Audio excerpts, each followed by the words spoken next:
तो आज लोगों को लगता है नौकरी छोड़ के बहुत पैसा कमा लिए, लेकिन मैं कह रहा हूँ कि जब छोड़ा उस समय की स्थिति पे बात करो, कितना मेंटल मेरा हेल्थ है वो कैसे डैमेज हुआ होगा। पापा भी ऐसे बोलते थे, ऐसा नहीं है तुम पे विश्वास नहीं है, जाओ ना आराम से मुंबई में पढ़ाना। वो चाहते नहीं थे किसी भी हाल में कि आदमी जो है जॉब छोड़े। हर दिन मल्टीपल तरह के वीडियोस के ट्रोल्स को फेस करना, यार अभी तो इतना रगड़ा था इसको, 4-4 घंटे की फिल्म बनाई थी। जैसे आप लोगों को लगता होगा या कई लोगों की ये कंट्रोवर्सी में पड़े रहे, पढ़ा नहीं रहता हूँ, खींचा जाता हूँ जबरदस्ती। हर किसी को किसी ना किसी एक पॉइंट पे टारगेट किया जाता है। ये टीचर है तो इसको इस चीज पे टारगेट करो कि कहीं ना कहीं उसको नीचे किया जाए। मैरी कॉम को जितना ज्यादा प्यार मिला, आप हार्दिक पांड्या का भी डाइवोर्स हुआ, आप ये जानते हो। हाँ, बट ये हर किसी का मेंटल हेल्थ इतना अच्छा नहीं है, हर कोई स्ट्रेस को नहीं झेल पाएगा, नहीं झेल पाओगे आप। तो आज लोगों को लगता है नौकरी छोड़ के बहुत पैसा कमा लिए, लेकिन मैं कह रहा हूँ कि जब छोड़ा उस समय की स्थिति पे बात करो, कितना मेंटल मेरा जो एक तरीके से हेल्थ है वो कैसे डैमेज हुआ होगा और कितना मैंने अपने आप को मेंटली स्ट्रांग किया होगा। और सबसे बड़ी बात, जहां से हम लोग आते हैं वहां पर आप समझिए पेरेंट्स को कन्विंस करना। आप तो 1% के लिए आपको हो सकता है अपने ऊपर विश्वास हो। पापा भी ऐसे बोलते थे, ऐसा नहीं है तुम पे विश्वास नहीं है, जाओ ना आराम से मुंबई में पढ़ाना। तो मैंने कहा अरे ऐसा नहीं है, नहीं कोई बात नहीं, हम पैसा अरेंज करवा के डिजिटल बोर्ड लगवा देंगे मुंबई में, वहां करना। मैंने कहा लोग नहीं मिलेंगे, टाइपिस्ट इतना जल्दी मुखर्जी नगर से मिल जाता है, ये नहीं मिलता है, खुद से टाइप कर लेना। वो चाहते नहीं थे किसी भी हाल में कि आदमी जो है जॉब छोड़े, किसी भी सूरत में, किसी भी हाल में। तो मैंने उनको यही कहा था कि चिंता मत करो, ये बात मैं कहीं पर कहूंगा ही नहीं कि मैंने नौकरी छोड़ी है। आपकी इज्जत भी बनी रहेगी और मैं अपना पढ़ाते भी रहूंगा। तो कहते नहीं, तुम जैसे है ना पढ़ाना शुरू करोगे लग जाएगा कि तुमने नौकरी छोड़ दी है। मैंने कहा मैं बोलूंगा ही नहीं। ठीक है, तो कहते ऐसे काम नहीं चलेगा, तुमको छोड़ना ही है तो तुम एक काम करो, लीव ले लो, जितना लीव ले सकते हो। मैंने कहा ऐसे कैसे, घर की नौकरी है कि लीव दे देंगे इतना ज्यादा, बात कर रहे हो ज्वाइन करने पे तो लीव मिल भी जाए। फिर मैंने पता लगाना शुरू किया कि चलो पापा हैं, तो 2-3 लोग मिले, मुखर्जी नगर के ही थे, कुछ टीचर्स थे, तब लीव लगवाना हमने शुरू किया। 2 साल बाद तब जाकर के मैंने नौकरी छोड़ी थी। 2 साल तक मैंने ज्वाइन किया ही नहीं था। जितना हो सकता है कि आप उतना लीव पे चलाओ। वो भी खुश हैं, मैं भी अपना काम कर रहा हूँ, वो भी खुश हैं। ठीक है, और नौकरी की नौकरी बची भी रहती है कहीं ना कहीं एक सामान्य वर्ग के व्यक्ति के लिए, जहाँ सामान्य परिवार है, जहां पर उसको बहुत ज्यादा नहीं है। भाई मेरा क्या था, मैं तो कोई इंडस्ट्री का बहुत बड़ा टीचर भी नहीं था, या किसी संस्थान के द्वारा बैकअप भी नहीं था कि कोई 1,000 करोड़ की इंस्टीट्यूट है उसके यहाँ मुझे पढ़ाने का मौका मिला है। खुद शुरू किया, खुद छोटी सी एक 10 बाई 10 के कमरे से।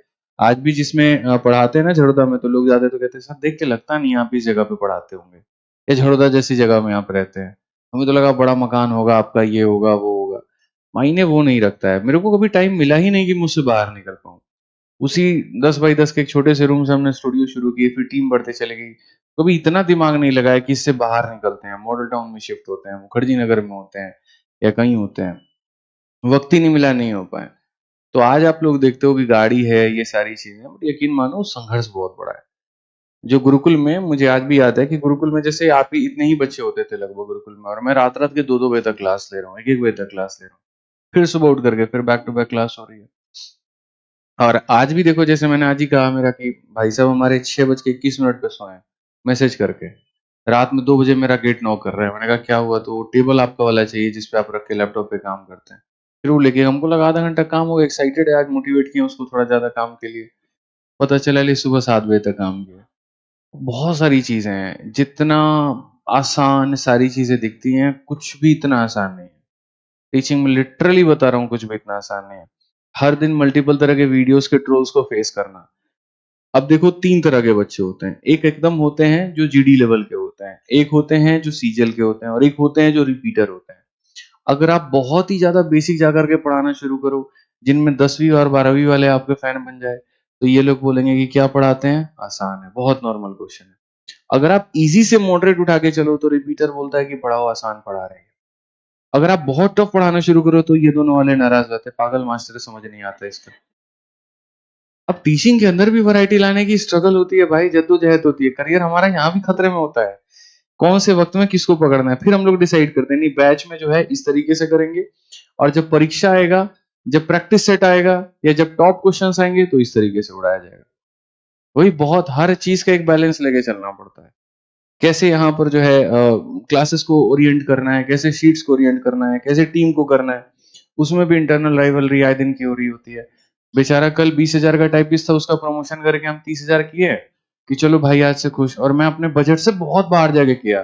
पता चला कि मेरा मेन टाइपिस्ट अगले से फोन आ गया, 50,000 दे रहे हैं, आ जाओ। अब भाग गया, रातों रात पूरी फाइल लेके भाग गया, पूरा सिस्टम लेके भाग गया। कर ही नहीं सकते, क्योंकि जब जाके पूछे हम अपने एचआर से, जी एग्रीमेंट करवाए थे कि नहीं, सर वो तो भूल गए।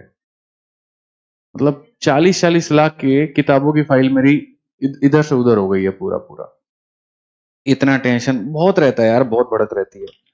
मैं तो जितना लेता हूँ भड़क ना, मैं जानता हूँ वहां पे बहुत लोगों की थोड़ी दुकान डैमेज की है हमने, फीस कम करके, बाकी चीज करके, तो उसका हमको मिलता भी है बहुत ज्यादा आशीर्वाद। और कल मैं बैठा हुआ था, कल काफी लोग थे, बढ़िया बढ़िया इस इंडस्ट्री के 3-4 लोग थे, जिसमें 2-3 अच्छे शिक्षक भी थे और 2-3 एप्लीकेशन वाले भी थे। तो उनका भी ये था कि सर हर किसी को किसी ना किसी एक पॉइंट पे टारगेट किया जाता है। ये टीचर है तो इसको इस चीज पे टारगेट करो कि कहीं ना कहीं उसको नीचे किया जाए। नीचे नहीं करेंगे तो जो बिजनेस है वो कभी भी नहीं बढ़ेगा।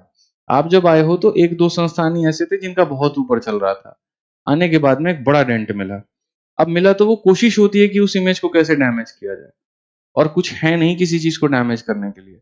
वो 100 सवाल आपके कंटेंट पर उठाएंगे, 100 लोगों से वीडियो बनवाएंगे, लेकिन जब आप पढ़ाने आओगे वापस से तो सारा मामला शांत हो जाएगा।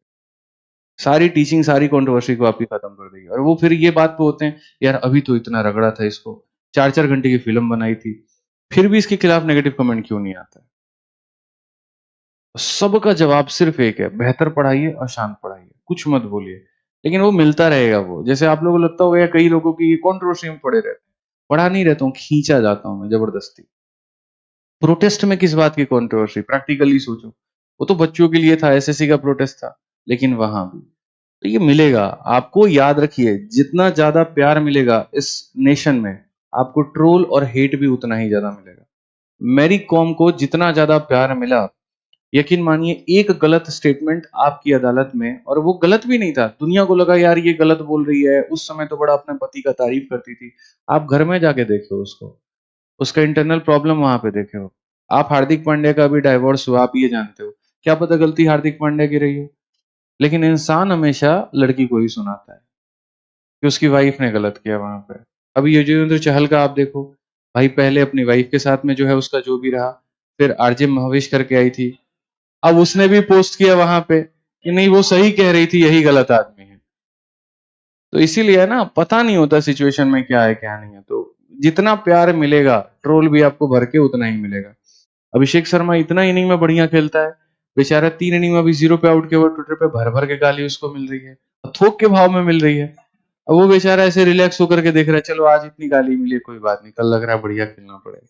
तो जिस नेशन में प्यार मिलता है, जो लोग आपको उठाते हैं, सुनाते भी आपको वही, नाराजगियां भी उन्हीं से। मान लीजिए, एक्सेप्ट कर लीजिए और चुपचाप काम करिए। हमें तो बहुत कुछ मिलता है यार। हाँ, बट ये हर किसी का मेंटल हेल्थ इतना अच्छा नहीं है, हर कोई इस स्ट्रेस को नहीं झेल पाएगा, नहीं झेल पाओगे आप।